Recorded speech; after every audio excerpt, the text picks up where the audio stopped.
Olá, meu nome é Ney Herman. Muito obrigado por permitir que eu entre em sua casa neste momento.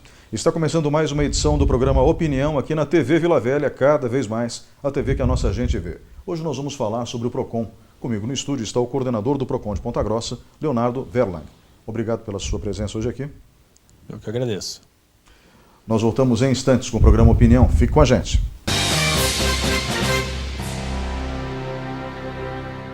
Programa Opinião. Apoio Supermercados Tozeto. Bem mais que um supermercado. Iniciativa Cartuchos. Tudo em informática, mas tudo mesmo. Olá, estamos de volta com o programa Opinião. Este é o segundo bloco. Estamos falando sobre o PROCON. Comigo no estúdio, o coordenador do PROCON de Ponta Grossa, Leonardo Verlang. Eu gostaria que o senhor começasse nos falando um pouquinho sobre a história do PROCON, se for possível, e da história do Código de Defesa do Consumidor, que revolucionou a relação entre empresas e seus clientes no nosso país. Quando que surge o PROCON no Brasil? A figura do PROCON ela surge com a criação do Código de Defesa do Consumidor, que se deu no ano de 1990. De lá para cá, diversos órgãos de defesa e proteção do consumidor foram criados, inclusive a Secretaria Nacional de Defesa do Consumidor, com sede em Brasília, que serve também como balizador das atividades dos órgãos municipais e estaduais existentes no nosso Brasil. Qual é a estrutura do PROCON em Ponta Grossa, onde ele fica situado? A estrutura do PROCON de Ponta Grossa, ele é uma estrutura completa que nós chamamos, né? Porque os PROCONs eles têm diversas formas de atendimento. Então existem PROCONs que eles têm poucas fases dentro do seu processo. Então, o que eu quero dizer com isso? Eu quero dizer que existem PROCONs que ele tem só a parte do atendimento, que é o quê? O consumidor que se dirige ao órgão, é feito um contato telefônico com o fornecedor. Se há resolutibilidade nesse caso, o consumidor sai com a sua demanda resolvida. Se não há resolução, esse processo ele é arquivado porque o PROCON não detém de outras ferramentas para prosseguir com essas tratativas. Existe uma segunda fase, que é a fase processual, digamos assim, de audiência, que é quando é aberto um processo administrativo formal, em que é feita uma intimação para o fornecedor estar presente em uma audiência, em que serão colocados frente a frente consumidor e fornecedor para uma tentativa de conciliação. Essa seria a segunda fase. Não resolvido nessa segunda fase, alguns PROCONs têm o que nós chamamos da terceira fase, que seria o quê? Que é a aplicação da sanção administrativa. Então esse processo não resolvido, ele é encaminhado a um órgão jurídico do PROCON, lá é feita uma instrução técnica ou um parecer jurídico, verificando se existe subsistência ou insubsistência na reclamação do consumidor. Diante da subsistência, em que é comprovado que o fornecedor infringiu alguma das normas do Código de Defesa do Consumidor, vai ser aplicada uma sanção administrativa. Essa sanção administrativa ela é dado o prazo de 30 dias para o fornecedor fazer o pagamento. Sendo negativa, a quitação desse débito é inscrita em dívida ativa e, posteriormente, é ajuizada uma ação de execução fiscal pelo município. E o PROCON de Ponta Grossa possui essas três fases? O PROCON de Ponta Grossa ele é completo, ele possui todas as fases, né? E dentro do nosso procedimento lá, os últimos levantamentos que nós tivemos, dentro da nossa primeira fase, que é a questão de atendimento, nós temos uma resolução de 87% a 90% dos casos. Então, dentro do Brasil, é uma taxa extremamente alta. Porque a taxa no Brasil, infelizmente, fica longe desse número, né? Sim. Uhum. Então, nós podemos dizer que o nosso empresário é mais disciplinado? O empresário aqui da nossa cidade? Basicamente, 70% dos nossos casos, os fornecedores são as telefonias, instituições bancárias e as concessionárias de serviço público, né? Então, essas empresas já ao longo desses 28 anos de PROCON, da existência do Código de Defesa do Consumidor, também foram adequando suas operações para dar uma resposta mais efetiva para o consumidor, né? Então, infelizmente, no Brasil, aquela punição no bolso, que é aquela punição financeira, que é a sanção administrativa, é que faz os fornecedores terem criado estruturas próprias de atendimento dentro de suas operações para fazer o atendimento diferenciado para o PROCON. Por isso que o PROCON ele tem uma autonomia e ela tem uma taxa de resolução alta, porque nós temos o contato direto com células especiais de atendimento que tem como oferecer para o consumidor alternativas outras que não é oferecido diretamente para o consumidor. Então essa é uma das grandes vantagens do PROCON. E por isso que nós sempre convidamos os consumidores a utilizar-se desse direito que é previsto em lei, dessa oportunidade que o consumidor tem de tentar se equiparar ao fornecedor dentro da relação de consumo. Porque o consumidor é sempre visto como uma parte vulnerável no processo, hipossuficiente, que normalmente não consegue, diante de uma situação, de uma relação de consumo com uma grande empresa, impor os seus direitos, né? Então o PROCON vem nesse sentido de quê? De fazer a proteção do consumidor e tentar fazer com que equipare dentro de uma relação consumerista, consumidor e fornecedor no mesmo nível de uma balança. Nós sempre tivemos problemas no Brasil quando o assunto era a proteção do consumidor. Tínhamos empresas sérias no país, é claro, né, a justiça seja feita, mas eu acompanhei o processo, eu tenho 48 anos, anterior ao Código de Defesa do Consumidor e posterior. Era muito difícil você conseguir que os seus direitos fossem respeitados como consumidor. E até pelo depoimento que o senhor acabou de prestar agora, tenho a nítida sensação de que as empresas estão pelo menos preocupadas, se não com a própria imagem, com as multas que podem receber, né? Sim. Esse é outro fato importante, né? O Brasil, ele é como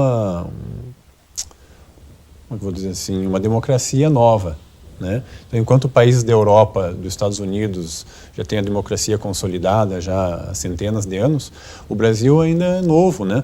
Então é um país que ainda está aprendendo, através dos anos, em ser uma sociedade mais madura, né?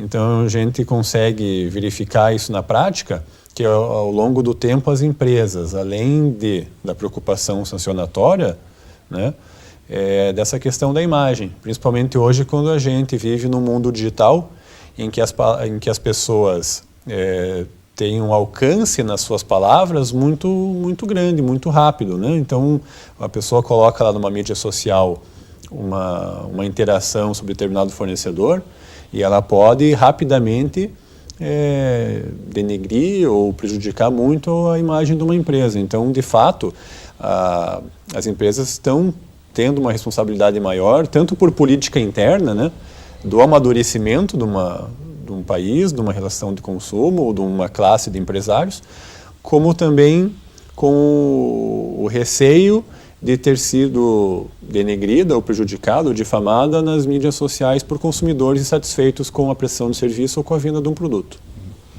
Nós temos em Ponta Grossa quantos funcionários atendendo ao público? Qual é a média de atendimento?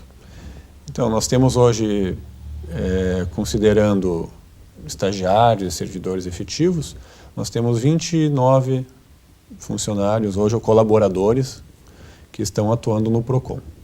E a média de atendimento?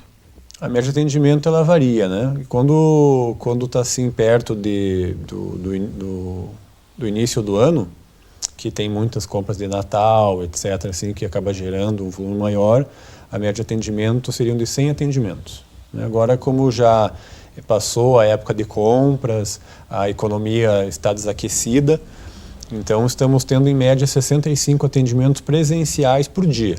Fora aqueles que são realizados por telefone e fora aqueles que nós recebemos também via sistema ou por e-mail. Nós temos, como estávamos dizendo, uma relação com o segmento empresarial, principalmente com as grandes corporações, que ainda é uma relação de amadurecimento. No Brasil, ninguém ganha tanto dinheiro quanto o banco.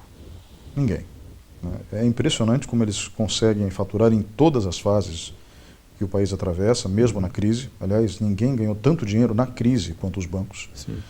E é impressionante como eles conseguem desrespeitar a legislação trabalhista, isso que a legislação já foi flexibilizada, e ainda por cima desrespeitar os clientes, cobrando taxas que não existem, juros abusivos. Eu nunca vou entender a matemática deles, né? A taxa de juros no Brasil é baixa comparada com anos anteriores, mas mesmo assim o que eles cobram dos clientes é 100 vezes maior. É uma coisa absurda a diferença entre aquilo que se pratica no mercado e aquilo que o governo impõe como taxa básica. É incompreensível, para ser mais exato. Mas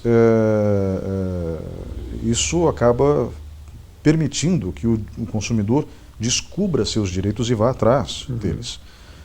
As instituições financeiras têm pelo menos demonstrado um princípio de remorso, porque o grande problema é o seguinte: a maior parte dos consumidores simplesmente não reclama, né? Ainda. Sim. Eles aceitam passivamente aquilo que, no caso específico que a gente está falando dos bancos, os bancos fazem porque é lucrativo lesar o cliente.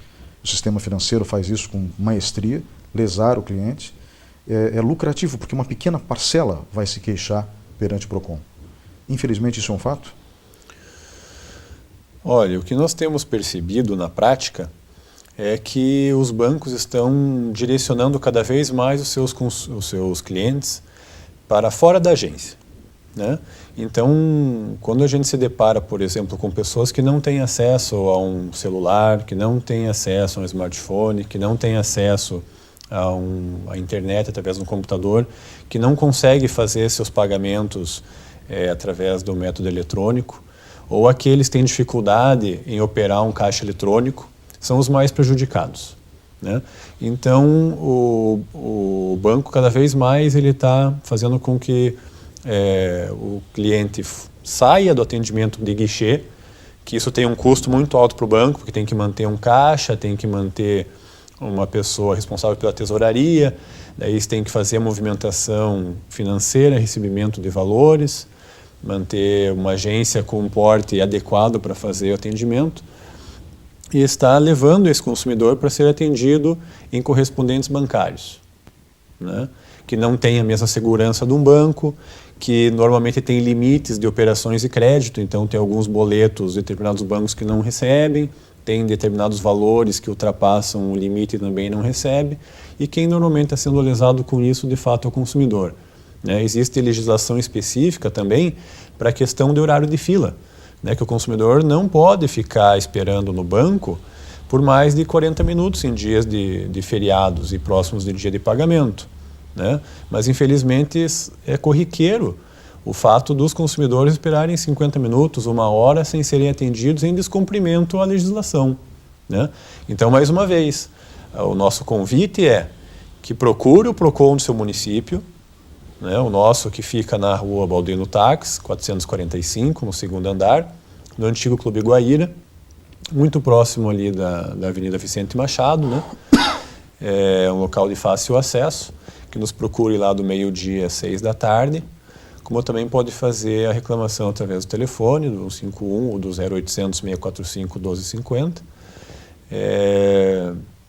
para que de fato busque seus direitos, né?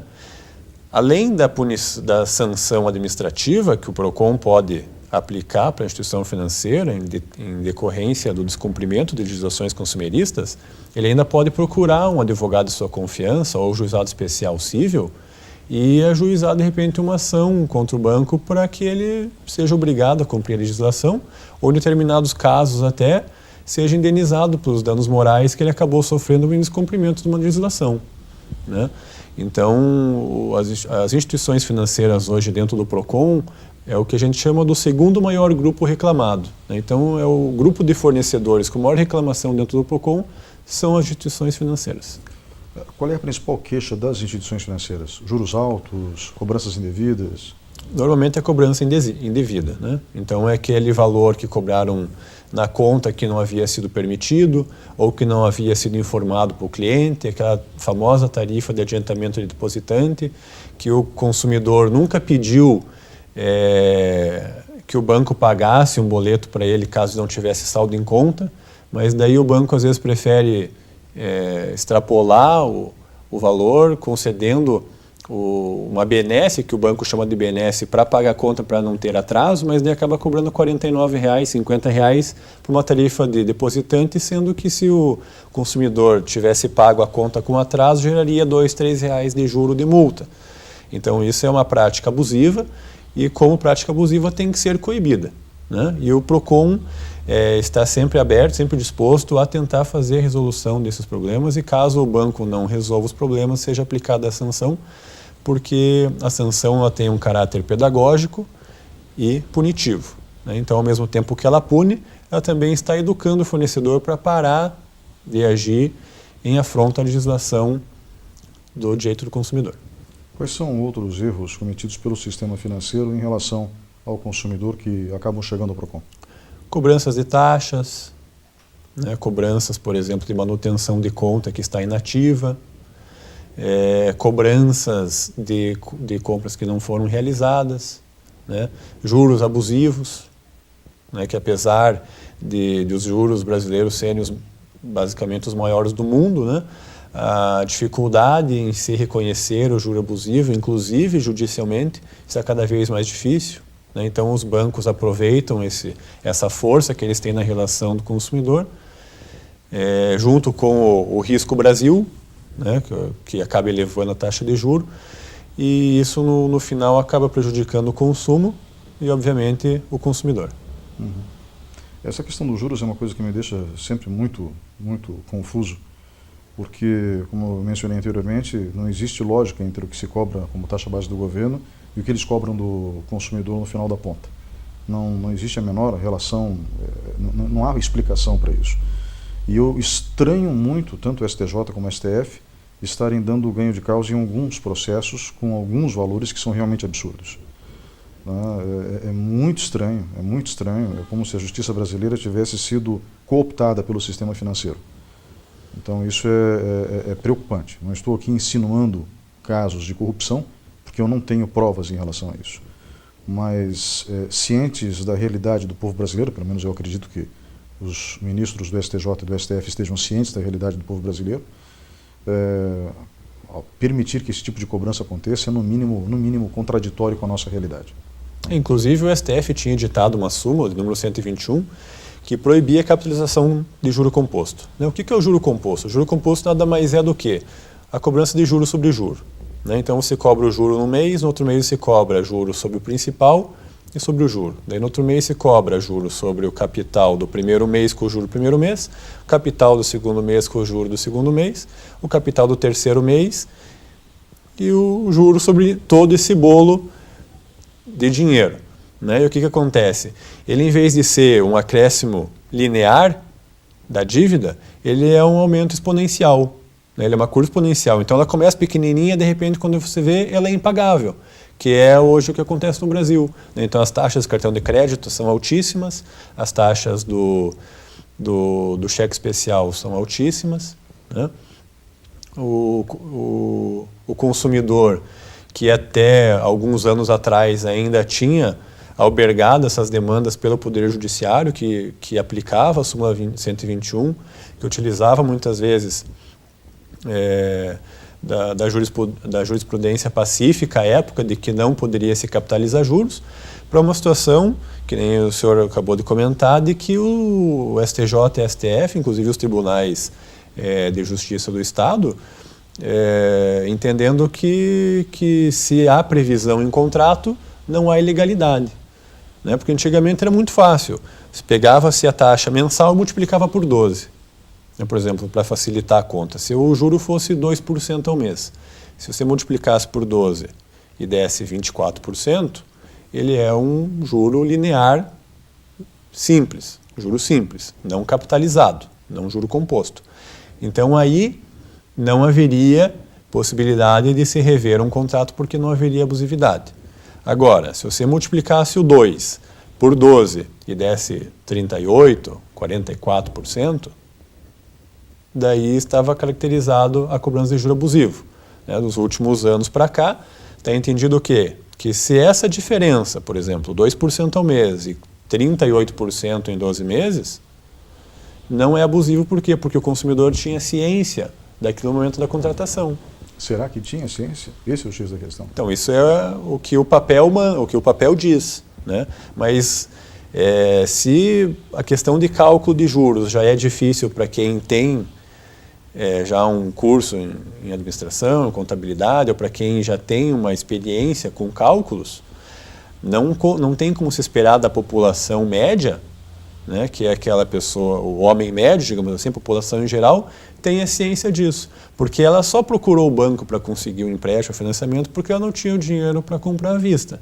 Então ela já está numa situação de vulnerabilidade, porque ela já está numa situação de necessidade, né? E daí, diante desses fatos, é colocado para o consumidor assinar, e ele tem duas opções.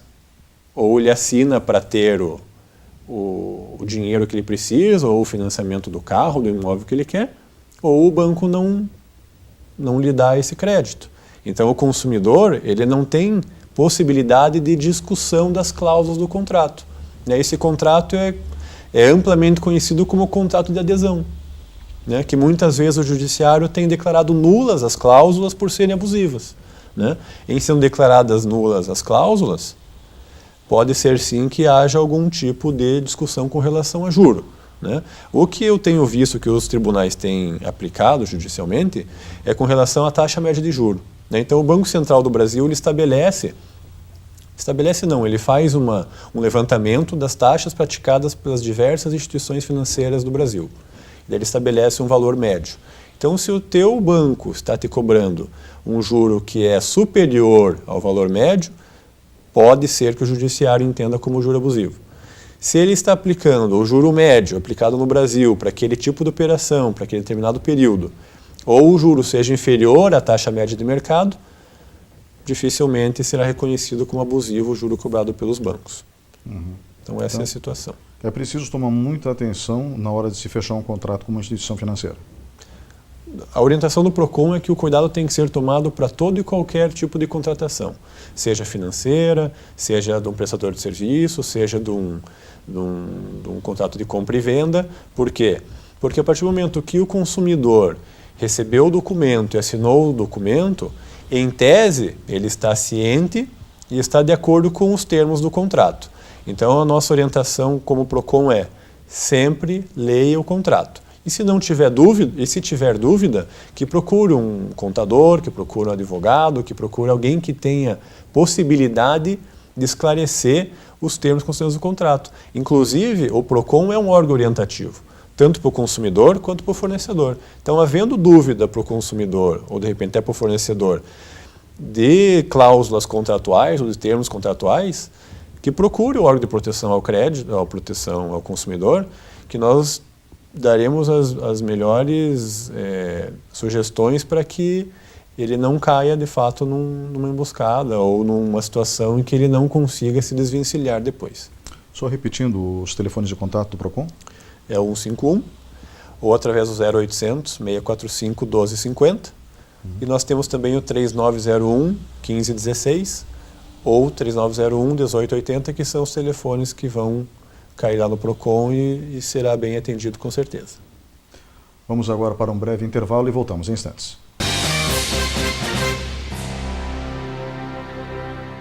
Programa Opinião. Apoio Supermercados Tozeto. Bem mais que um supermercado. Iniciativa Cartuchos. Tudo em informática, mas tudo mesmo.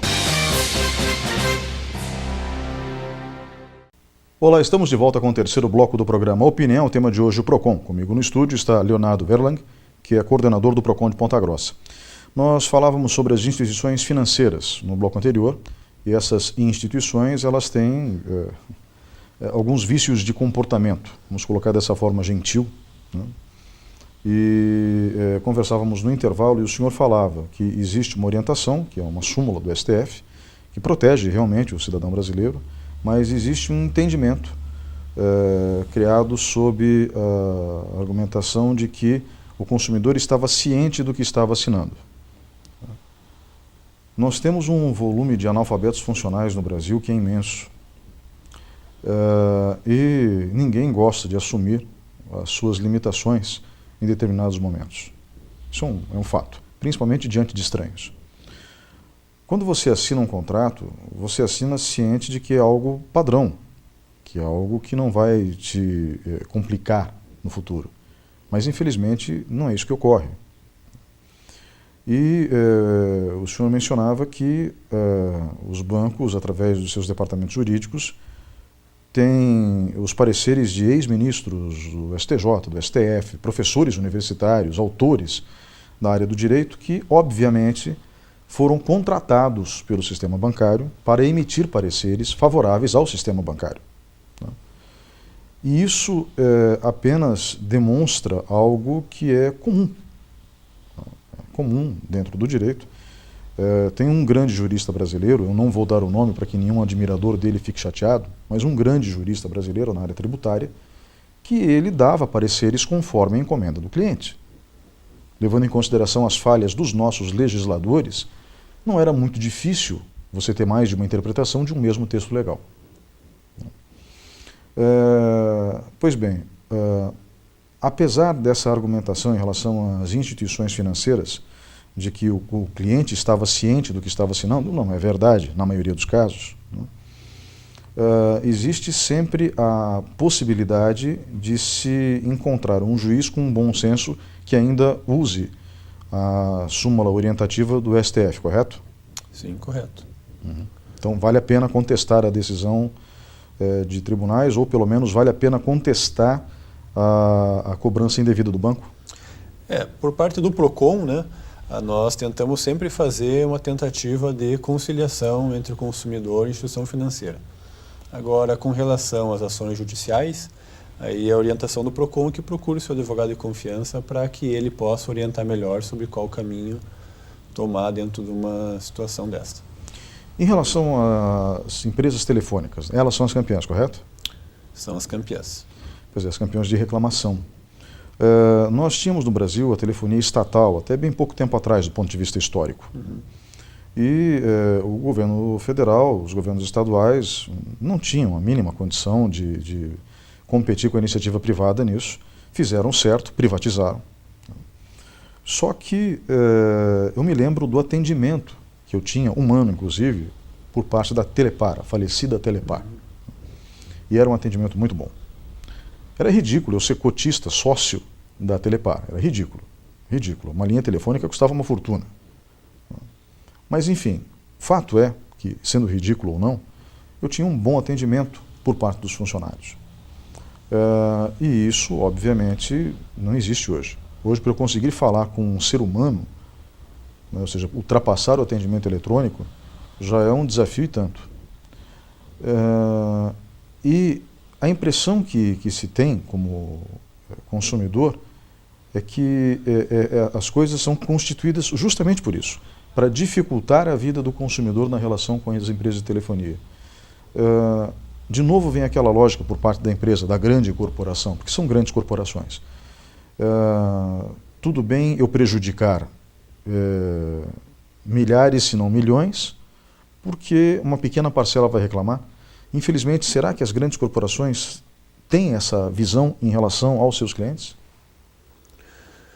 O que a gente tem percebido, né? Especificamente telefonia agora. Especificamente telefonia. Os fornecedores, quando eles apresentam suas defesas no PROCON, ou quando eles tentam justificar alguma dificuldade operacional, a alegação deles é que estes chamados robôs, ou atendimento eletrônico, ele serve, na verdade, como um facilitador. Né? Por quê? Porque eles entendem também que parte da população, ou parte das chamadas, podem ser resolvidas sem contato pessoal com uma pessoa.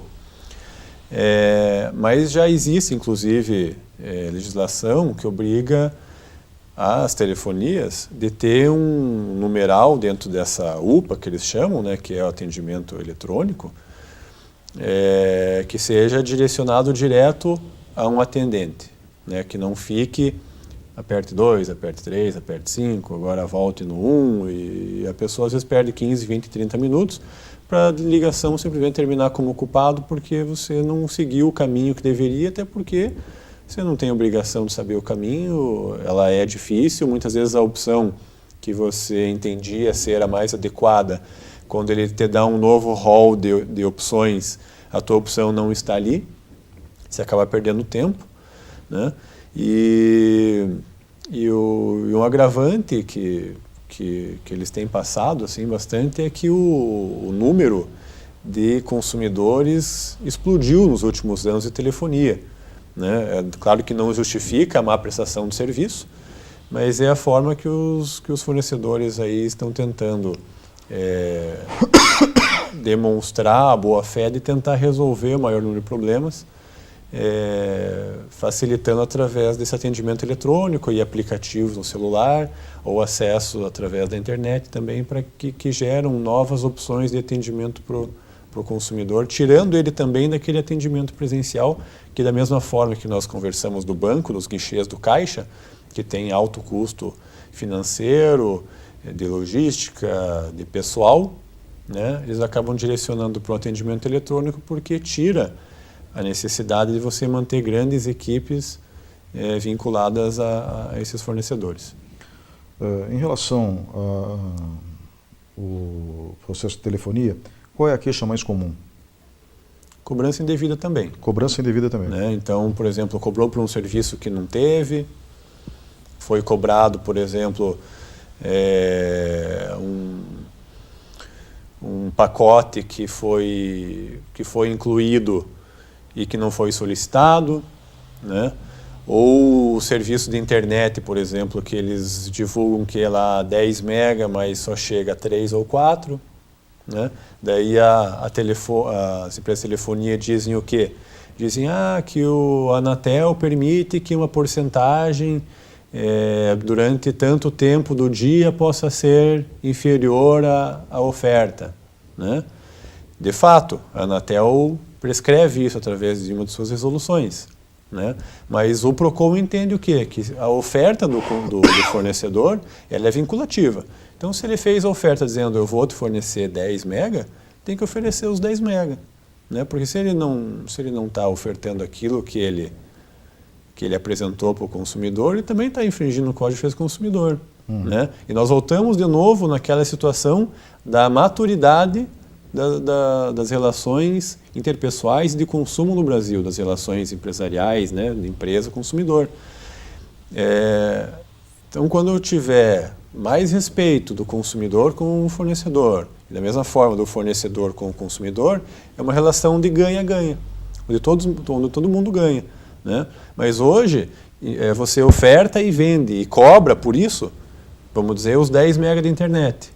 Mas eu disponibilizo 7, 8 porque uma resolução da Anatel me permite que em determinados momentos do dia ou determinados horários eu possa ter uma prestação de serviço piorada em relação àquela que eu vendi.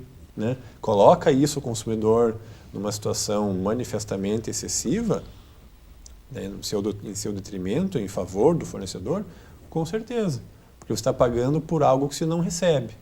Né? E daí muitas vezes a reclamação no PROCON é qual? A empresa está me cobrando multa porque eu quero cancelar a internet.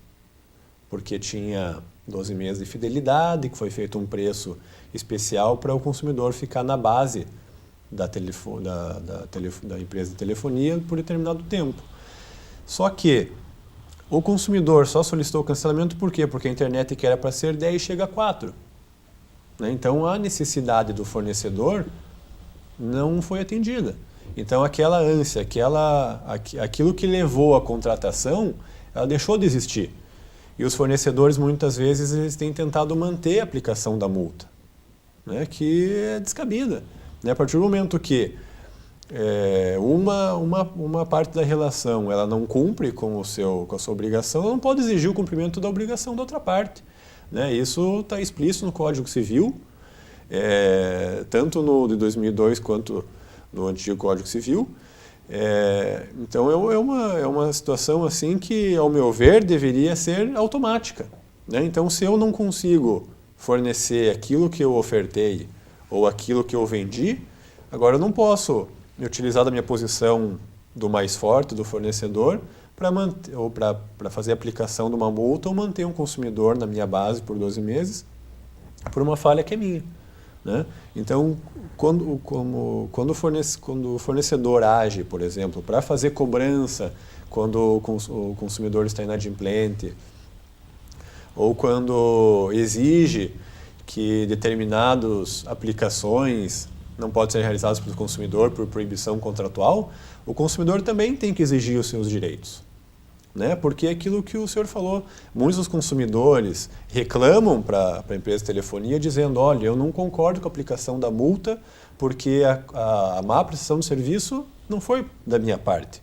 Eu estou pagando regularmente a conta, mas a concessionária de telefonia não está prestando um serviço adequado, né? E daí, como a empresa de telefonia sabe que dessa quantidade de pessoas, poucas vão ajuizar ações contra elas, elas acabam muitas vezes mantendo a aplicação dessa multa, porque no fim das contas ainda é vantajoso eu ter esse tipo de atitude, né? Então, aquela boa-fé que está no Código de Defesa do Consumidor, que diz que as relações de consumo são baseadas na boa-fé, infelizmente não é isso que a gente verifica no dia a dia. Em relação às telefonias, né? As empresas de telefonia, para ser mais exato, né? As telefônicas, as companhias telefônicas. Pois bem, nós falamos desse jeito das companhias telefônicas porque, infelizmente, elas dão vazão a essas queixas, né? E esse comportamento realmente é um comportamento caracterizado pela má-fé, né? Eles apostam na inércia do povo brasileiro e na ignorância do povo brasileiro. O povo brasileiro não é ignorante, é um povo sofrido. Tem uma diferença muito grande entre uma coisa e outra.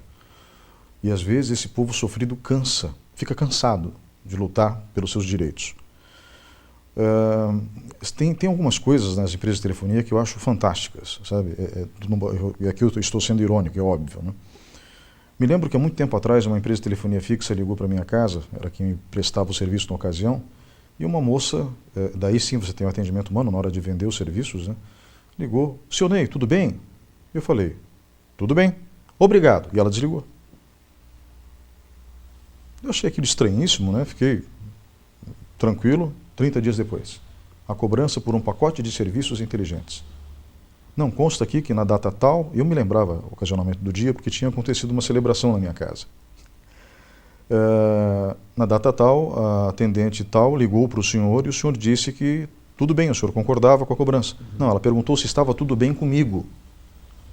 Ah, não foi? Não, não foi. O resumo da ópera: eu tive que cancelar o contrato com a empresa de telefonia, porque eles não queriam abrir mão numa fatura de, não sei agora o valor exato, mas digamos o valor hipotético, R$100, seria R$2 ou R$3.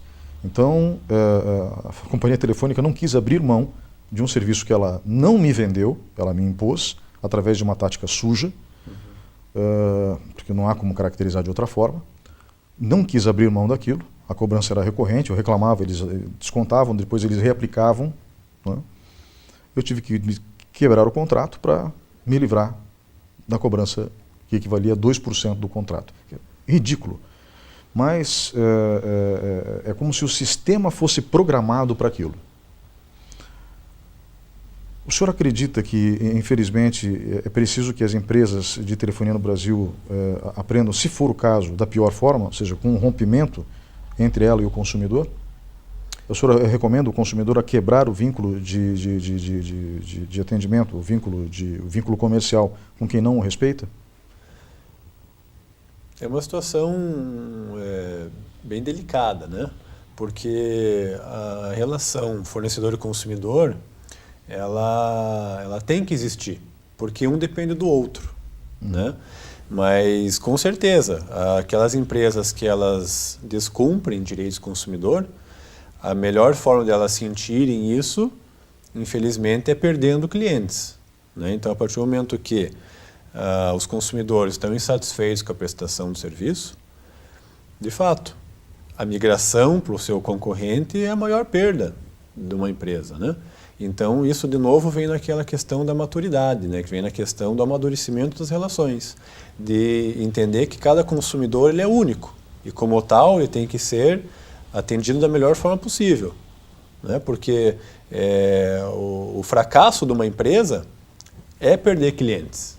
Então, a partir do momento que a empresa tem um alto grau de rotatividade ou de perda de clientela, isso caracteriza que a empresa está prestando um mau serviço, né? E, fazendo uma analogia lá, a teoria de Darwin, né, que os melhores que se mantêm no mercado, é basicamente isso, né? Então, as empresas que respeitam mais o consumidor, aquelas que tentam criar melhores situações na relação de consumo, aquelas empresas que têm uma consciência social, aquelas empresas que têm uma consciência ambiental, elas têm a sua imagem fortalecida, né? E hoje os consumidores, muitos consumidores têm partido para fazer aquisição de produtos e serviços de empresas que não sejam cadastradas em cadastros de fornecedor, né, que existe um cadastro dentro do PROCON, que é o cadastro de reclamações fundamentadas contra o fornecedor. Então já existem hoje consumidores que entram no site do PROCON, verificam se determinada empresa está cadastrada lá e não fazem a compra e não adquirem o produto e não adquirem o serviço se a empresa estiver cadastrada. Então, de novo, isso é uma questão de maturidade, né? Então, as empresas, a partir do momento que ela identificar que os consumidores estão migrando da aquisição de seus produtos e serviços, porque ela está cadastrada num banco, num cadastro nacional de reclamações fundamentadas de fornecedores. A partir do momento que as pessoas acessarem sites de internet, como Reclame Aqui, por exemplo, que mostram que aquela empresa ela não respeita o consumidor, que ela não cumpre com sua oferta, que ela não cumpre com suas obrigações contratuais e que isso está gerando, na verdade, um prejuízo para suas atividades, provavelmente haverá uma mudança na mentalidade desses fornecedores para que ela atenda o consumidor da melhor forma e, de novo, é uma relação em que todos ganham, né? Então, o fornecedor prestando o melhor serviço, o consumidor ganha. Né? O consumidor tendo também melhores condições de remunerar esse serviço, ele também vai estar disposto a pagar mais por um serviço que ele está feliz, está satisfeito. Verdade. Nós temos um problema crônico também para cancelar contratos, não só com as empresas de telefonia, mas com as empresas de telefonia é uma novela, sem fim. Telefonia fixa ou móvel, tanto faz, é horrível, né? Recentemente eu troquei de fornecedor na telefonia fixa e para conseguir o cancelamento do contrato fiz 4 ligações, cada uma delas com pelo menos 30 minutos de duração. Em uma delas eu ainda tive que aguentar quieto, porque se eu fosse reclamar muito, poderia ter algum efeito colateral no sistema, né, com as informações falsas jogadas dentro do sistema. Eu ainda tive que aguentar ofensas por parte de um dos atendentes. Ofensas, de baixo calão. Impressionante isso. Detalhe, eu não fui agressivo em nenhum momento. Eu fiquei surpreso, inclusive, com aquilo. Talvez o rapaz tivesse em algum momento de descontrole, não sei. Mas eu estou relatando problemas meus apenas porque são coisas que eu vivenciei. Né? Mas eu já fiz várias reportagens junto ao PROCON e essa era uma queixa comum. Ainda existe esse tipo de problema, essa dificuldade grande de cessar o contrato? Existe. E quem tiver esse problema pode procurar o PROCON? Deve procurar o PROCON. Ao longo dos anos, tanto os órgãos de proteção ao crédito quanto os legisladores e as agências reguladoras, elas têm implantado algumas soluções de melhoria. Como, por exemplo, eu já tinha citado de que determinados serviços é obrigatório que aquele menu eletrônico dê a oportunidade de você escolher para falar com o atendente diretamente já no primeiro atendimento, né? Também existe uma regulamentação da Anatel de que tem que ser facilitado o cancelamento dos contratos, né, para não permitir que a empresa fale assim, o senhor quer cancelar? Quer, então vou ter que passar primeiro para o Joãozinho, daí agora eu vou ter que passar para a Mariazinha, agora eu vou passar para o José, agora eu vou passar para o Ernesto, e daí fica naquela ciranda, né, que fica rodando de um lado para cá, não é comigo, é com fulano, não é aqui, é lá, daí a ligação cai, aí se liga, tenta tudo de novo, né? Então aquelas incessáveis ligações em que nada se resolvia. Então, de fato, está havendo assim, uma preocupação com o consumidor e várias dessas atitudes que antigamente eram muito comuns, hoje, graças a Deus, elas estão sendo menores. Por quê? Porque os PROCONs têm atuado firmemente sobre isso, as agências reguladoras também, né, para inibir esse tipo de prática abusiva. Né, porque você não pode obrigar alguém a estar contratado com a empresa. Né? E da mesma forma que a empresa tem meios de contratar com o consumidor também tem que ter os mesmos meios ou as mesmas armas para fazer o cancelamento desses contratos. Então, nada mais justo do que o cancelamento seja de imediato. Né? Isso tem sido uma tendência e tem ocorrido com maior quantidade, uma maior facilidade no cancelamento dos contratos. As pessoas também têm sido alvo, agora não vamos falar necessariamente de telefonia, mas o telefone é o método de contato, de campanhas de marketing que são muito agressivas e pelo telefone. Nós nem sabemos como as pessoas têm acesso aos nossos dados, o que é também preocupante. Né? Mas, enfim, acabam tendo. provavelmente de um jeito espúrio, mas acabam tendo. Se alguém não quiser receber esse material de telemarketing, existe alguma previsão legal ou, infelizmente, a legislação brasileira não foi preparada para isso? Existe sim. Inclusive, acessando o site do PROCON, né, www.procon.pr.gov.br, existe já bem na página inicial bloqueio de chamadas de telemarketing. Então, clica nesse botãozinho, faz o seu cadastro, inclui o número do seu telefone e você vai cadastrar o seu telefone para não receber ligação de telemarketing. Então, a partir daquele momento vai ser disparado o seu número, dizendo que a partir daquele momento é proibido que sejam feitas ligações de telemarketing, né? É claro que aquelas ligações para o consumidor que está em débito, que são as cobranças, etc. e tal, continuam.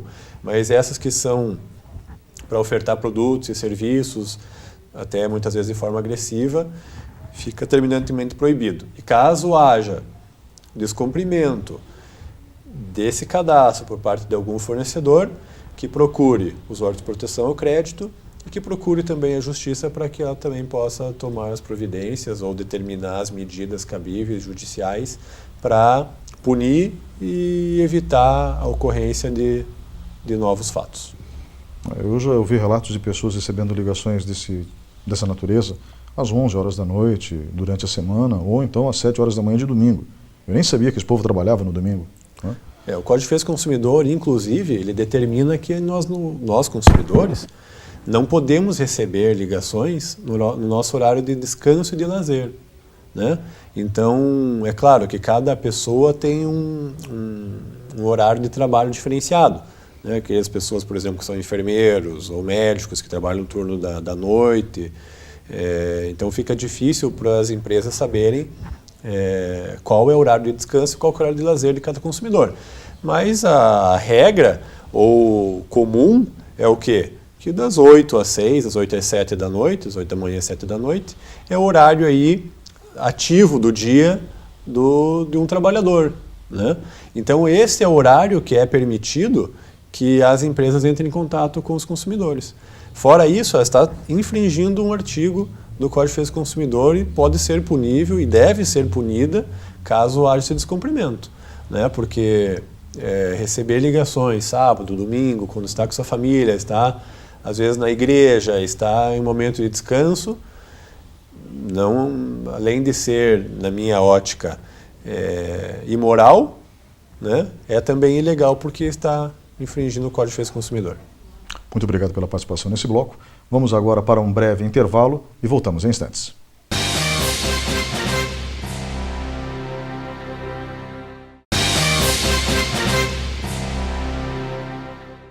Olá, estamos de volta com o quarto e último bloco do programa Opinião. O tema de hoje, o PROCON. Comigo no estúdio da TV Vila Velha está Leonardo Verlang, que é coordenador do PROCON de Ponta Grossa. Antecipadamente, eu gostaria de agradecer pela sua presença hoje aqui, pelos esclarecimentos que o senhor deu. Com certeza, esclareceu muitas dúvidas e tenho certeza que outras tantas ficaram, porque o programa tem 48 minutos de conteúdo. Isso aí, contando com os breaks, dá quase 1 hora, breaks dos comerciais. E parece bastante tempo, mas na hora que a gente fala de um assunto tão longo e complicado, acaba ficando pouco no ar. Então, para que as pessoas se sintam mais à vontade e tentem obter maiores informações sobre o PROCON e sobre os seus direitos enquanto consumidores, quais seriam os conselhos que o senhor daria a quem está nos assistindo? Que não tenha medo de ir atrás dos seus direitos, né? O PROCON é um órgão de cidadania e, como tal, ele é vinculado à Secretaria de Cidadania e Segurança Pública da Prefeitura de Ponta Grossa. E a nossa orientação é que nos procure sempre, que leia os contratos, né, leia tudo aquilo que for assinar, recibos, etc. e tal, e sempre que tiver uma dúvida, nos procure, né, porque assim a gente consegue identificar eventuais falhas, eventuais vícios, e o Código de Defesa do Consumidor ele traz alguns prazos que são curtos para a reclamação do consumidor. Então são 30 dias para bens não duráveis e 90 dias para bens duráveis, a garantia legal, não a garantia contratual. Então, havendo algum tipo de problema, que nos procure o mais rapidamente possível para que a gente possa resolver isso aí dentro do prazo e dar uma resposta adequada ao consumidor. E em relação à leitura, existe, por exemplo, material disponível já no site do PROCON ou não?